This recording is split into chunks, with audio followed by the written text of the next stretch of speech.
While the factions that comprise XDefiant's roster of characters each bring different abilities and ultras to the table, it's the tools they use to get the job done that truly define how the game is played.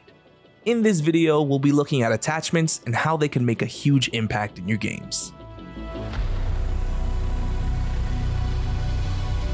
On the surface, attachments are fairly straightforward.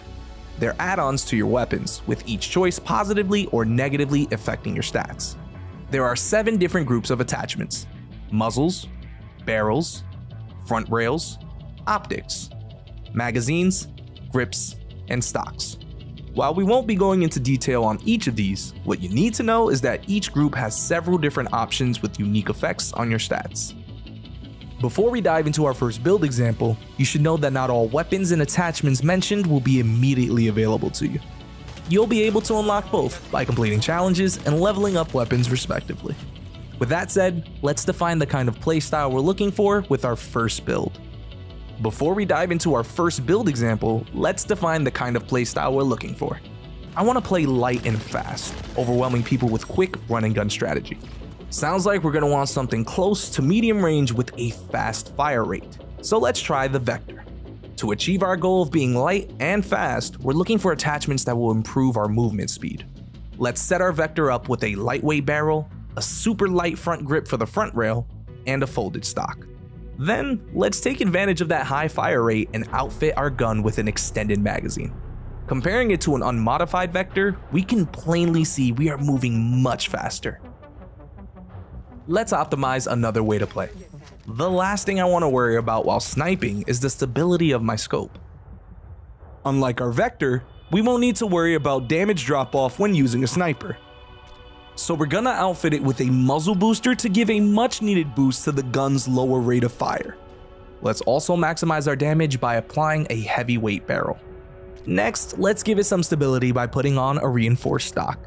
For our optics, I want to widen my use case for this weapon, so I'm going with a variable scope. Finally, we're going to add some additional stability to our weapon by putting a fabric rear grip on. Comparing it to an unmodified TAC 50, we can see a lot of great improvement to the overall stability of the weapon as we're aiming and firing. Additionally, we're getting the most out of our damage, thanks to our heavyweight barrel and muzzle booster. Finally, let's go all out for our last build. I want to fire my gun as long as I can, as often as I can, and as stably as I can.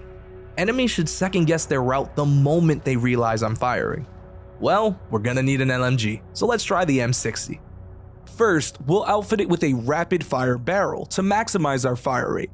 Then we'll put grip tape for our grip to help minimize our recoil. And you know what? Let's further improve that fire rate by throwing on a muzzle booster. LMGs are known for taking a very long time to reload, so let's minimize the reload time by outfitting it with a fast magazine. Finally, for our optics, we'll take a comfortable mid-range scope like the reflex sight. Versus our unmodified M60, we can already see a dramatic improvement with our stability and raw output. We can comfortably and consistently aim and keep the pressure on our target at close to medium range with minimal downtime thanks to our severely shortened reload times. These 3 examples are purely templates you can work off of.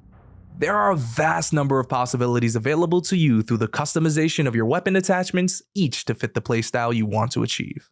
Try your hand at building your own and share it with us on Twitter by tagging @PlayXDefiant or sharing it with others in our official Discord server.